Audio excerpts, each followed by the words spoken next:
नमस्ते, मी रेखा माझ्या स्वयंपाकघरात तुमच्या सगळ्यांचं स्वागत करते। आज मी एकदम बाहेर जसं बाजारात भेटतो तसा ढोकळा बनवणार आहे।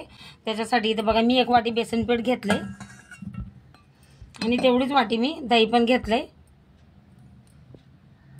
आधी याच वाटीने पाणी टाकायचं बघा। आता याच्यात टाकायचं आपल्याला थोडंसं स्वादानुसार असं चवीसारखं मीठ। आता याच्यात टाकते बघा थोडीशी हळद आणि मीठ। आता टाकून आता चांगलं आपण मिक्स करून घेऊया। दही, बेसन आणि हळद मीठ चांगलं असं फेटून घेऊया। मस्त असं याच्या गुठल्या नाही राहायला पाहिजे। हे बघा चांगलं असं मिक्स करून घेतलं मी बेसन, दही, हळद, मीठ। हे बघा आता याच्यात टाकायचं पाणी। त्याच वाटीने मी पाणी घेतले। आता मला लागलं तर अजून थोडंसं टाकेल मी। आता आपण चांगलं मिक्स करून घेऊ। हे बघा 15 मिनिटं मी असं झाकून ठेवलं होतं। हे बघा चांगलं असं मिक्स झालं बेसन पण एकदम मस्त असं एकदम सुरळीत एकदम। आता याच्यात टाकणार आहे मी बेकिंग पावडर। आता बेकिंग पावडर टाकून पण आपल्याला चांगलं असं मिक्स करून घ्यायचं आहे। हे बघा चांगलं असं मिक्स करून घेतलंय मी एकदम। आता इथं बघा मी केकचं भांडं घेतलंय। कुठलं पण भांडं घेऊ शकता स्टीलचं पण। याला तेल लावून घेतलंय मी सगळीकडून। आता हे सगळं आता याच्यात ओतायचं आपल्याला। हे बघा किती मस्त बनले ना आपलं हे ढोकळ्याचं बॅटर। एकदम मस्त बनलंय बघा मऊसूद असं।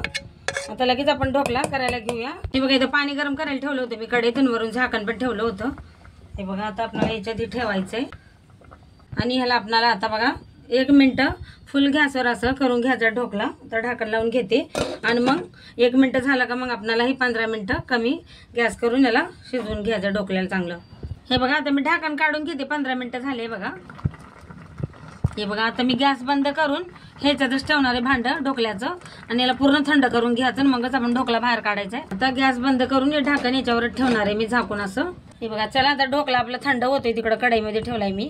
आणि इथं मी कोथिंबीर घेतली बघा चांगली स्वच्छ धुवून घेतली आहे आणि एक असं ब्रेड घेतले। ब्रेड टाकल्याने चटणीला मस्त अशी घट्ट भांड्या होते। तुम्हाला आवडत असेल तर टाका। आणि इथे हिरव्या मिरच्या घेतल्यात बघा 4, अद्रक घेतले, लसूण आणि इथं आता मी जिरं टाकणार आहे थोडंसं, थोडीशी साखर, याच्यात टाकणार आहे बघा लिंबाचा रस। 1 चमचा लिंबाचा रस टाकलाय मी याच्यात आणि आता थोडंसं पाणी टाकणार। इथं दहीचीच वाटी घेतलेली आहे, पाणी घेतले मी। आता ही चटणी आपल्याला चांगली मिक्सरला बारीक करून घ्यायची आहे। हे बघा चटणीमध्ये मीठ टाकायला विसरली होती, आता मीठ टाकते थोडंसं। आता वापस मिक्सरला बारीक करून घेऊ। हे बघा थंड झालं आता ढोकळा मी आता प्लेटमध्ये काढून घेते।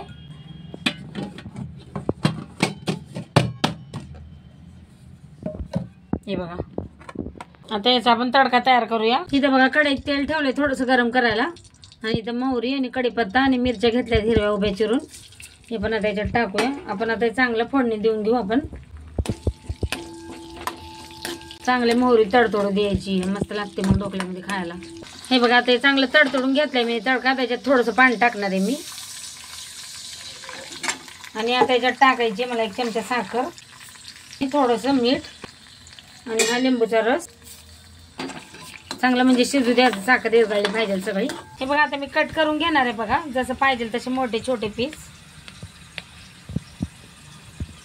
किती मस्त बनलाय आपला ढोकळा बघा, किती मस्त अशा जाळ्या पडल्यात। आता मी सगळं असंच कट करून घेते बघा। हे बघा आता इकडून पण असं कट करून घेणार आहे मी जसं आपल्याला पाहिजे लहान मोठे पीस।